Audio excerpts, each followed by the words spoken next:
Hello, welcome to another video, and today I'll be using my this Deathless Phasecast Amara build that I've been building up on stream for the last few weeks. Started a couple of weeks ago.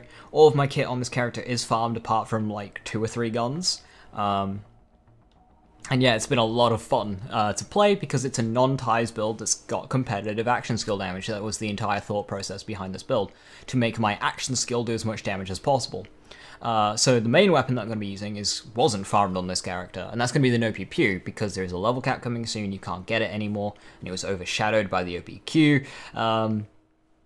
Wanted to show it some love since this gun is an absolute blast, and anyone who uses it knows just how much fun and how good this gun is. When the cartel patch ended, they actually gave a patch that buffed COV assault rifles on the whole, and the no pew pew is actually stronger now than it was during the cartel event, which is kind of funny. But yeah, that's the no pew pew, absolutely awesome weapon. With the Urad anoint, so while under 50% health, we gain 150% bonus radiation damage.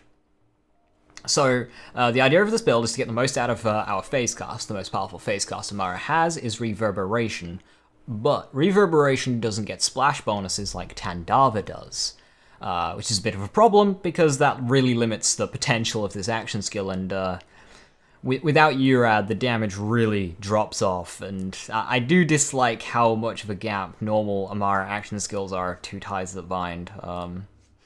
I wish they were a bit stronger, even in the early game. I wish all of these just got a little bit of a base damage increase. That's not the point of the video. The point of the video is to show how you can actually make it work, and that is with Urad, because it applies to action skills properly. Normal bonus elements like on our grenade and shield here are negligible for action skills. They do not have the mayhem scaling in the damage output that they have, so they do negligible damage next to the actual action skill hit. Urad is different. Same goes with Terra Crier, that does get the mayhem scaling, so they're actually impactful and very powerful. I'm also using a transformer. Bonus radiation damage. I would use shock, but I don't have a shock transformer yet, so oh well, it hasn't taken me too long to get all this stuff together, so I can't complain. I got a nice Hunter Seek here with bonus corrosive. The grenade itself isn't too useful for me, but the anoint is there. Phasecast here with critical hit damage and action skill cooldown. Very good find there. Got that the last couple of days. Really good drop. And then I've got a Corrosive Stone Deathless here. Unfortunately, it's not Snowdrift or Last Stand.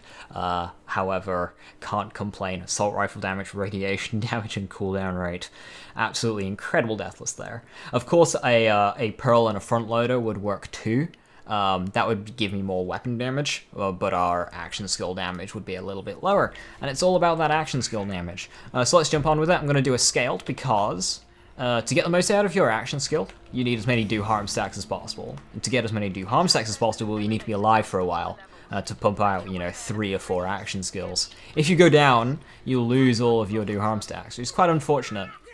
And the Maliwan takedown bridge specifically, it's quite difficult to not go down in, especially if you're deathless. So while the encounter's not too difficult to clear, it can be really rough and just yo-yo up and down. So I'm just gonna do a scaled here because it's fun and it's not super serious. I'll be doing more of the speedrunny max difficulty stuff come level 65 and we get new builds and stuff. Or updates to our builds. I don't think it's gonna really change anything. But yeah, you see, Urad, one thing Urad's always been good at is just raw damage output. High damage anoint, but you sacrifice health gate. Enemies can one-shot you.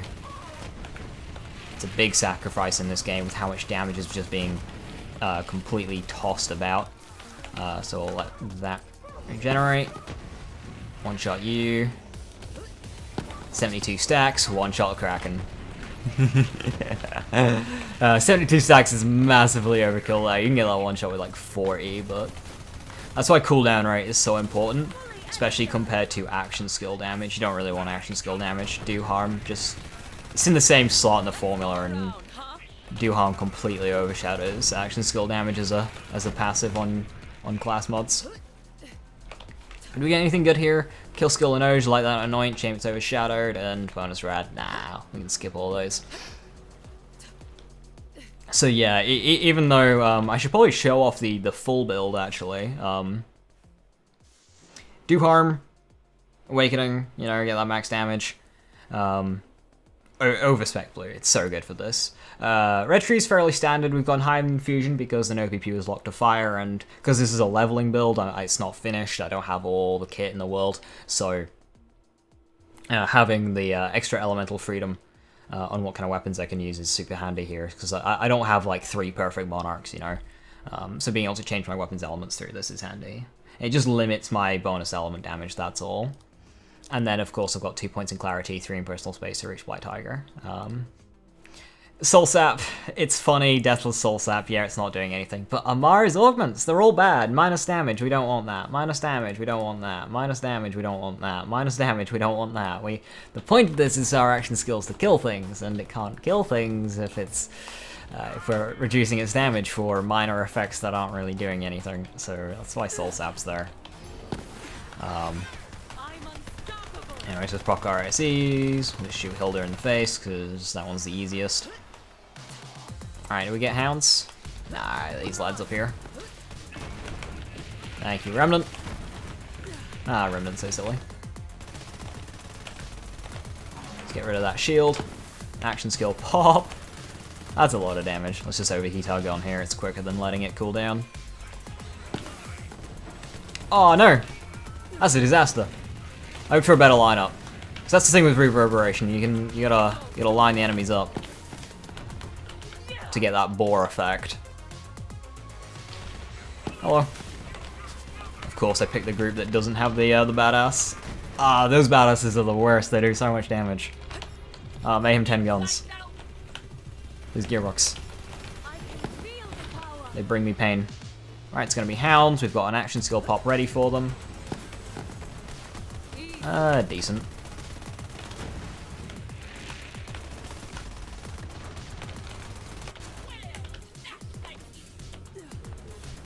Thankfully we got Speed Demon. Oh no! Oh, that's disastrous. We're gonna lose all our action skill damage now. We're fine. Didn't quite get the, that could have gone smoother. You can one-shot each of them in that final phase. I just didn't have my action skill on cooldown, which is a bit of a shame. Didn't have topped off either. Oh well. But yeah, you could see during that fight, the action skill was chunking them. And yeah, it's only scaled, but you don't need to do true. It doesn't offer anything. No extra loot or anything. Urad Butcher. Shiny. So to do Guardian Takedown with this setup, in case you're curious, it is difficult, you know, ties that bind, offering all that extra ad control, and that's what Guardian Takedown's about, that ad control. It's not about brute forcing your way through, it's about controlling the ads to keep them off the plates, and this just doesn't have any of that. The best bet, especially come level 65, some extra points in Violent Tapestry, get some cryo damage in there, maybe even an action skill start Frozen Heart. And an Icebreaker Deathless. And freeze the enemies. That's how I did it on my free splitting build that I've shown off on stream. Is control them through cryo. And that's how it works. Because we have the damage, you know, Urad, very, very powerful, just flimsy. And Guardian Takedowns. Guardians don't really do much in the way of damage, they just have a lot of health, so... the fact that it's deathless actually isn't so bad. I have done Guardian Takedown with this. It's just a bit tense on the old crystal sections, but the boss fights are fine. Pop you, jump across here, and now we're onto Bridge. One of the most fun but brutal mobbing encounters in the game. I thought an enemy was going to spawn there. Oof. Uh-oh. Bye. Yeah, Reverberation's weird. Not sure if it happened in that particular instance or not. But it can proc multiple times against the same enemy. Especially with bonus elements, so it just deletes them. It's quite funny. Gotta kill you. Snipers. Always prioritize the snipers. They will end you. And now we just gotta stay mobile, get as many bore setups as we can with our action skill. And remember, Phasecast is weird. It's got a duration. Phasecast has a duration. Ace Active works with it, I believe. For those like few seconds. It's in flight, that's why you can't double pop it like you can with racks, and that's our first down. That's unfortunate. We've got a hat count here which we can quickly kill. Hi, thank you for not spawning a Death Skull. But yeah, that does mean we lose our new harm stacks, unfortunately. We have to build those back up. Thankfully with the Phaserka com, it just works beautifully. Ah, that's bridge done. Nice and quick. Hi fellas.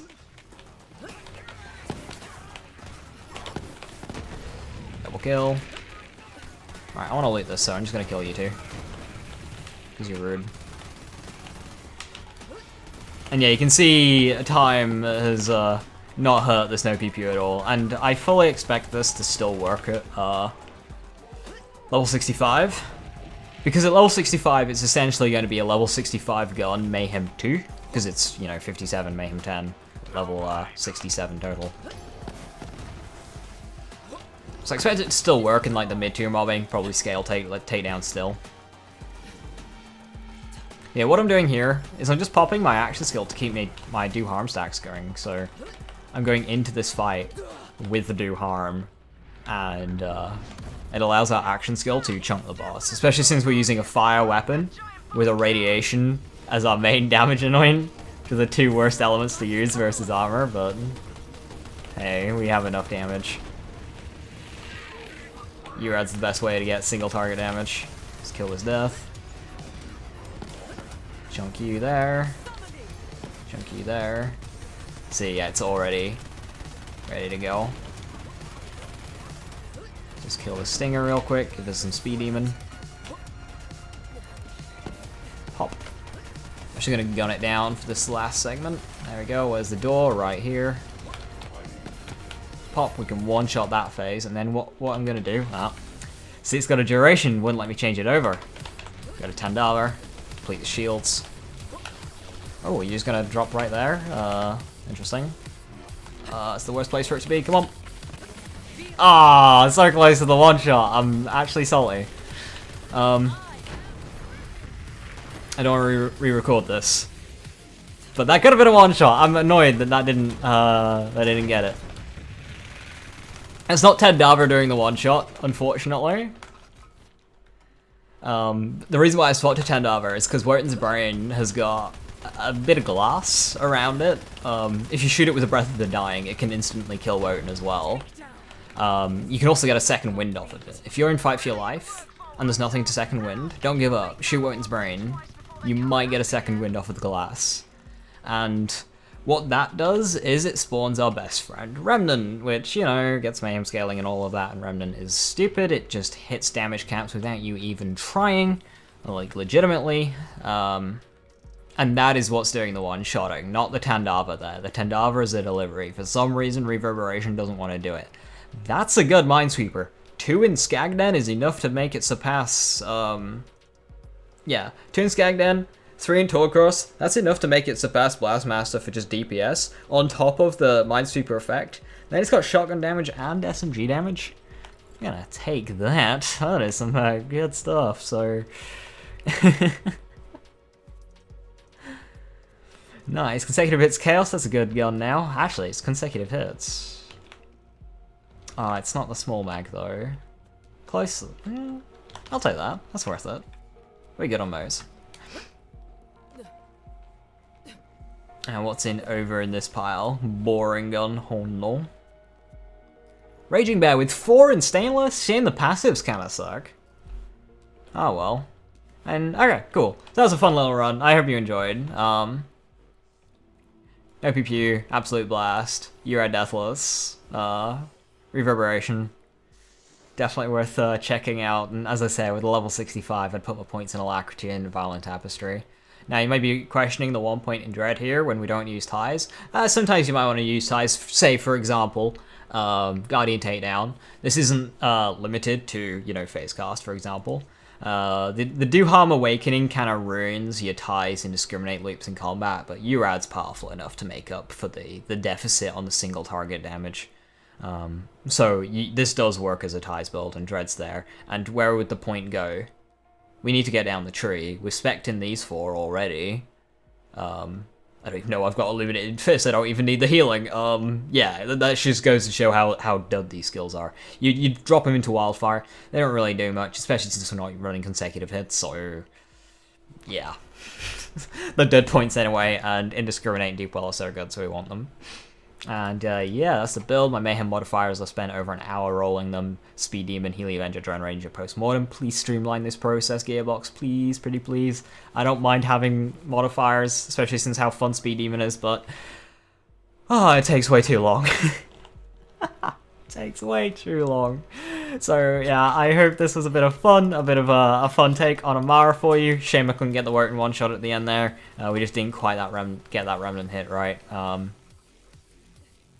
But I promise it's possible. And if I had one recorded, I might edit one in as I'm rambling here. I don't know why I'm still talking, but if I didn't, I do promise it does get the one shot most of the time. And yeah, so thank you for watching. And I hope you have a wonderful rest of your evening, and I will see you next time. Bye bye.